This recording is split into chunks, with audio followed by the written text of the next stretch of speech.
We'll guide you through how to make a video collage on Instagram. If you find this guide useful, then please consider subscribing and liking the video.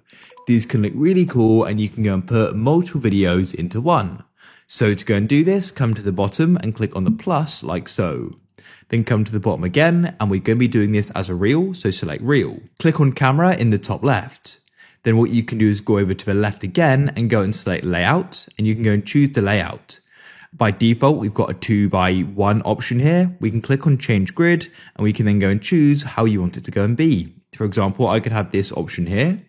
So what I could do is start recording now, or I could choose a video from my camera roll and I'll press next in the bottom right and I'll press next in the top right, and it's now using that for the top video. I'm now doing the bottom left one, so I could go and record something now, or once again, I could go and use one from my photo library. Now I'm doing the bottom right video. Once again, I could record something now, or I can go and choose one from my photo library like so. When you're happy with it, click on the tick in the middle at the bottom and it'll then go and process it. And then what you can do is go and continue making edits to the top, adding text, stickers, music, etc.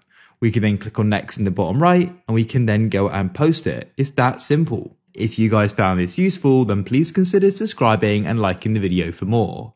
We've got a ton of videos on the channel and a ton more to come as well.